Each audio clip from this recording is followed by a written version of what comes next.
The Frozen Ocean. Who is he? In his new album Skeleton Key? Should you give it a listen? Well, I hope this helps.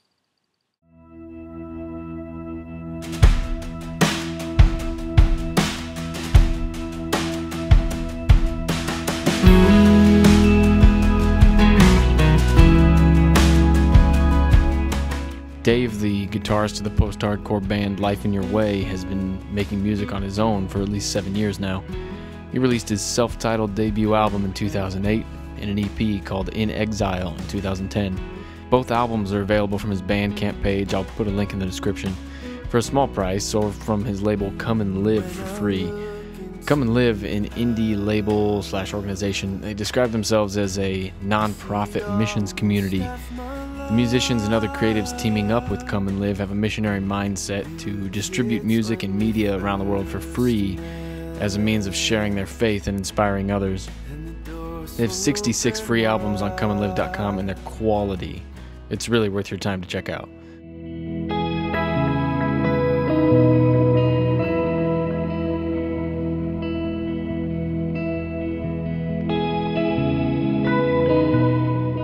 The music of the Frozen Ocean is an indie rock style with folk roots and splashes of emo punk pop, dreamy electronic ambience, and even on rare occasions, screamo and Celtic music. Dave has said before that he's influenced by folk artists like David Bazan and Mark Knopfler, but also by experimental bands like Mono and Mogwai. The Frozen Ocean produces a musical concoction that generally goes down smooth. For the Skeleton Key, the second full-length album from the Frozen Ocean, Dave successfully raised $10,000 on Kickstarter and recorded the album at his own studio, The Legend Studios. He collaborated with 4 new friends, folks we haven't seen on previous records. The album is available for free on comeandlive.com, but also in a deluxe version, $8 for digital and $10 for CD from his Bandcamp page. Picking up that deluxe version gets you bonus acoustic versions of 3 songs from the record. My hands are shaking in the dark, so steady my head.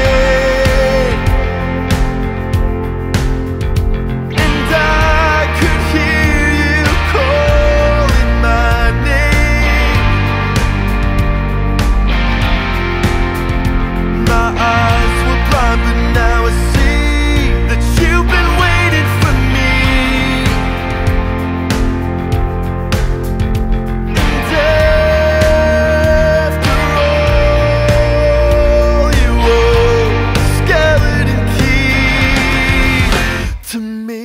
The Skeleton Key is an album grounded in reality. The gray cover is a symbol of the black and white, the highs and lows, the dark and the light existing together. Dave's lyrics lay open his heart as he lets you into the internal wars that he goes through, wars that are often unnoticed by those around him. Despite this rumbling darkness, the lyrics also remind you that there is true light to look to, uplifting hope found in our good, gracious God. Hope in the midst of our darkness. That is the essence of the gray. The life of a Christian is the black and white mixed together.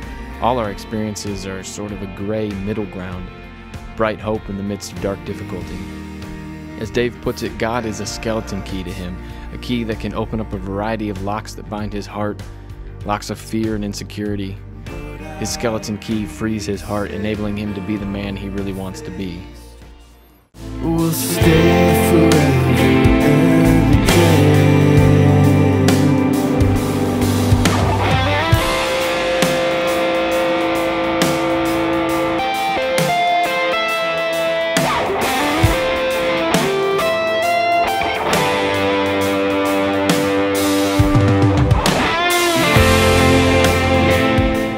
I'm very glad to say this album is the Frozen Ocean's most concise and focused effort yet. I don't know what changed between the previous EP and this record, but the production level really took off. Now we see through a mirror that's lit dimly, but soon the dust will clear from our eyes. To see the beauty of your everlasting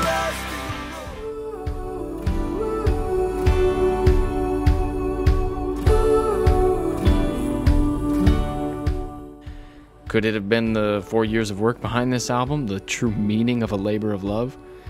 Whatever it was, the highs feel higher, the lows feel lower, everything just got better, and I mean that on more than just an instrumental level. The essence and character of the written songs are also well produced. As a whole, you feel a generally consistent feeling and mood in the way the tracks fit together, the way the songs ebb and flow, and the overall balance of the instruments. There are quirks here and there on tracks that need a number of go-rounds before they feel at home, but they get there. In that same vein, most of this album is the type that needs to grow on you.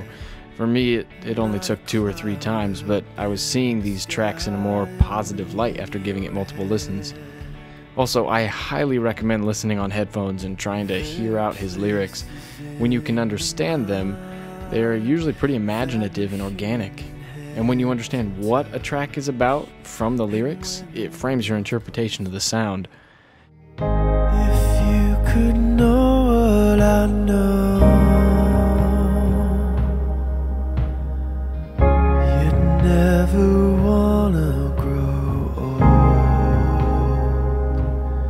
and have to say goodbye to people you love.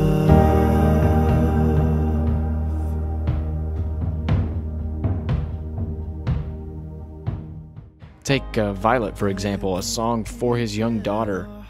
He sings about how she is seeing the world for the first time with innocence and wide eyes, and it hurts him to know that the high point of this life without burdens and troubles won't last.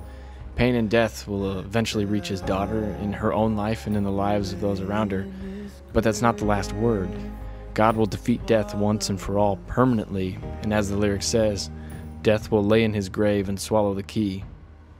You've been running so long you can't remember what you started running from.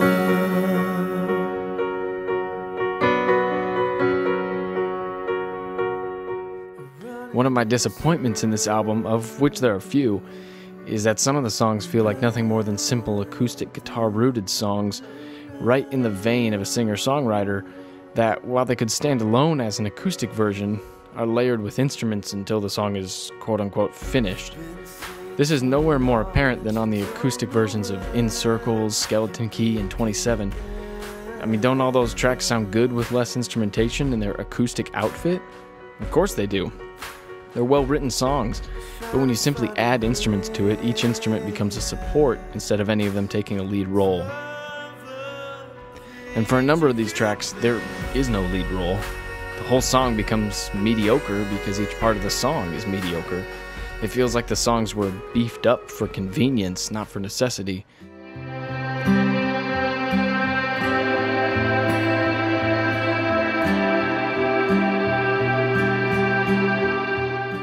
When looking at the tracks in this way, I found them falling into 3 categories. The top category were my favorite songs on the record, songs that felt mature and solid enough to stand on their own, songs that could not easily be stripped down to an acoustic version. Each instrument and portion of these songs are crafted so well that the moment you start to remove parts, it falls apart like Jenga blocks. Examples would be Greytown, Kerosene, and Northern Lights. The second category is those beefed up acoustic songs, songs where you can still see some of the scaffolding of the original structure. They aren't bad songs, but they don't carry the same weight as songs in the first category. Examples of that would be Skeleton Key, 27, and Light Years. I'm gonna lay down my burdens down by the riverside, down by the riverside. The third category is for those songs that feel too disjointed or unstable for comfort. At times they're distracting, cheesy, or just plain flat. Examples would be Have You Ever Seen the Rain and Riverside. I admire the use of covers and doing both covers in quite unorthodox fashions compared to the songs from which they came, but they just didn't do anything for me.